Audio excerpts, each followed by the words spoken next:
ಆತ್ಮೀಯ H16 news ಅರ್ಥಾತ್ ಹೇ ಸೀತಾರಾಮಗೆ ಸ್ವಾಗತ. ನಾನು ನಿಮ್ಮವ MI ಅಥವಾ ಮಲ್ಲಪ್ಪ ಜೋತಾವರ್. ಆದ್ಮೇಲೆ ಈಗ ತಾವು ದಿನ ಸುದ್ದಿಗಳನ್ನ ಅದರ ಜೊತೆಗೆ ವಿಶೇಷತೆಗಳನ್ನ ನೋಡ್ತಾ ಹೋಗಿ ವಿಶೇಷ ಈ ಮೊದಲನೇ ಸುದ್ದಿಯನ್ನು ನೋಡಿ.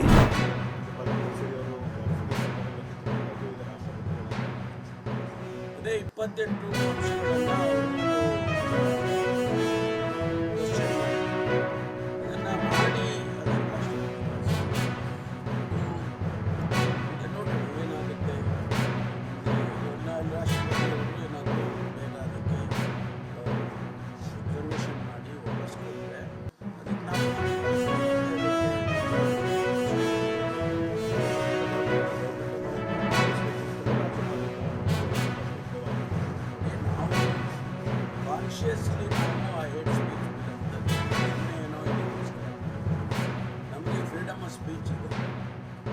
ಆಫ್ ಸ್ಪೀಚ್ ಇದೆ ಅಂತ ಹೇಳಿ ಅದರ ಇಂಪ್ಯಾಕ್ಟ್ ಸಮಾಜಕ್ಕೆ ಸಮುದಾಯಗಳನ್ನು ದೂಷಣೆ ಮಾಡೋದು, ಸಮುದಾಯಗಳನ್ನು ಅವ್ರ ಬಗ್ಗೆ ಮಾತನಾಡೋದು, ಆ ಮಾತುಗಳು ಸಮಾಜದ ಮೇಲೆ ಏನು ಪರಿಣಾಮ ಬೀರುತ್ತೆ ಅನ್ನೋದನ್ನು ಯೋಚನೆ ಮಾಡಬೇಕು. ಅದಕ್ಕಾಗಿ ನಾವು ಅದರಿಂದ ಈಗ ಕೆಲವರು ಭಾಷಣಗಳ ಮಾಡಿದ ಮೇಲೆ ಏನಾಯಿತು ಅನ್ನೋದು ನಾವು ಅಬ್ಸರ್ವ್ ಮಾಡಿದ್ವಿ. ಒಂದಲ್ಲ ಎರಡಲ್ಲ 10 ಘಟನೆ ಹೇಳ್ಬೋದು. ಅದು ಆದಮೇಲೆ ನಮಗೆ ಉತ್ತಮ ರೀತಿಯಲ್ಲಿ ಸುಸಜ್ಜಿತವಾದಂಥ ಒಂದು ಕಟ್ಟಡ ಇವತ್ತು ನಾವೆಲ್ಲರೂ ಕೂಡ ಲೋಕಾರ್ಪಣೆ ಮಾಡಿದ್ವಿ. ಸುಮಾರು 30 ಲಕ್ಷದ ಅನುದಾನದಲ್ಲಿ ಈ ಒಂದು ಕಟ್ಟಡ ನಿರ್ಮಾಣ ಆಗಿದೆ. ಅದರಲ್ಲಿ ಇಲ್ಲಿಗೆ ಯಾರೇ ಬಂದರೂ ಈ ಪಂಚಾಯತಿ ವ್ಯಾಪ್ತಿಯಲ್ಲಿ ಯಾರೇ ಬಂದರೂ ಕೂಡ ಅವರೆಲ್ಲರ ಕೆಲಸ ಕಾರ್ಯಗಳು ಕೂಡ ಸುಗಮ ಆಗೋ ರೀತಿಯಲ್ಲಿ ಅಲ್ಲಿ ಕೂತಂಥ ಜನಪ್ರತಿನಿಧಿಗಳಿರ್ಬೋದು ಮತ್ತು ಅಧಿಕಾರಿಗಳು PDO ಆದಿಯಾಗಿ ಎಲ್ಲ ಅಧಿಕಾರಿಗಳು ಕೂಡ ಉತ್ತಮ ರೀತಿಯಲ್ಲಿ ಜನಗಳಿಗೆ ಸ್ಪಂದಿಸಿ ಕೆಲಸ ಮಾಡಲಿ ಅಂತಕ್ಕಂಥದ್ದನ್ನ ನಾನು ಈ ಸಂದರ್ಭದಲ್ಲಿ ಹೇಳ್ತಾ, ಇವತ್ತು ಗ್ರಾಮ ಪಂಚಾಯತಿಗಳಿಗೆ ಹೆಚ್ಚಿನ ರೀತಿಯಲ್ಲಿ ಮೂಲಭೂತ ಸೌಕರ್ಯಗಳನ್ನ ಒದಗಿಸ್ಕೊಡುವಂಥದ್ದು ನಮ್ಮ ಆದ್ಯ ಕರ್ತವ್ಯನೂ ಕೂಡ ಹೌದು. ಇವತ್ತು ಮನೆಗಳು ಈಗಾಗಲೇ ನಾವೆಲ್ಲ ಏನು ವಸತಿ ಸಚಿವರನ್ನ ಒತ್ತಾಯವನ್ನು ಕೂಡ ಮಾಡಿದ್ದೇವೆ. ಅದರಲ್ಲಿ ಇವತ್ತು ಏನು 1,40,000ದಿಂದ 50,000ವರೆಗೂ ಏನು ನಿಮಗೆ ಮನೆಗಳಿಗೆ ಅನುದಾನ ಕೊಡ್ತಾ ಇದ್ರು, ಆ ಅನುದಾನನ ಹೆಚ್ಚಿಸಿ ಅಂತಕ್ಕಂಥದ್ದು ಅವರು ಕೂಡ ಈ ಸತಿ ಬಜೆಟ್ನಲ್ಲಿ ಖಂಡಿತ ಅದನ್ನು ಕೂಡ ಅಳವಡಿಸ್ಕೊಂಡು ನಾವು ಅದನ್ನು ಸುಮಾರು 3.5ರಿಂದ 4 ಲಕ್ಷ ರೂಪಾಯಿಗೆ ಮನೆಗೆ ಕೊಡಬೇಕು ಅಂತಕ್ಕಂಥ ತೀರ್ಮಾನಕ್ಕೆ ಮಾಡ್ತೀವಿ ಅಂತಕ್ಕಂಥದ್ದು ಕೂಡ ನಮ್ಮ ಗೃಹ ಸಚಿವರು ಅಲ್ಲ ವಸತಿ ಸಚಿವರು ಹೇಳಿದ್ದಾರೆ ಅಂತಕ್ಕಂಥದ್ದು ಕೂಡ ಈ ಸಂದರ್ಭದಲ್ಲಿ ವ್ಯಕ್ತಪಡಿಸ್ತಾ, ಒಂದ್ ಕಡೆ ಒಳ್ಳೆ ವಿದ್ಯಾಭ್ಯಾಸ ಕೊಡ್ತಾರೆ. ನಮ್ಮ ತಾಲೂಕಿನಲ್ಲಿ 82% ಲಿಟ್ರಸಿ ಇದೆ. ಬಹಳ ಖುಷಿ. ಬಹುಶಃ ಈ ಜಿಲ್ಲೆಯ ರಾಜ್ಯದ ಯಾವ ತಾಲೂಕು ಇಲ್ಲ ಅಂತ ನಾವು ಭಾವಿಸಿದ್ದೇವೆ. 82% ಇನ್ ಕಂಪೇರ್ ಟು ಉತ್ತರ ಇಂಡಿಯಾ, ಉತ್ತರ ಕರ್ನಾಟಕ ಟಾಪ್ ಇದು ಲಿಸ್ಟ್ ಅಂತ ನನ್ನ ಭಾವನೆ ಇದೆ. ಹಾಗಾಗಿ ಜೊತೆಗೆ ಅದೇ ರೀತಿ ತಾವು ಸಹ ದೈಹಿಕವಾಗಿ ಮಕ್ಕಳನ್ನ ಪುನರ್ವಸಕ್ಕಂಥದ್ದು ಬಹಳ ಮುಖ್ಯ. ನಾವೆಲ್ಲರೂ ಆ ಕೆಲಸನ ಮಾಡ್ತಾ ಇದ್ದೇವೆ. ತುಂಬಾ ಸಂತೋಷ. ನಮ್ಮಲ್ಲಿ ಮನೆಗಳ ಸನ್ಮಾನ ಮಾಡಿ ಗ್ಯಾಂಡ್ ಬಾಲ್ ನಲ್ಲಿ ರಾಜ್ಯ ಮಟ್ಟಿಗೆ ಹೋಗುವಂತ ವಿದ್ಯಾರ್ಥಿಗಳನ್ನ ನಾವು ಸನ್ಮಾನ ಮಾಡಿದ್ವಿ. ತುಂಬಾ ಸಂತೋಷ. ಇದು ಬಹುಶಃ ತಮ್ಮ ದೈಹಿಕ ಶಿಕ್ಷಣಗಳಿಗೆ ಸಲ್ತಕ್ಕಂಥ ಗೌರವ ಅಂತ ನಾವು ಭಾವಿಸ್ತೇವೆ.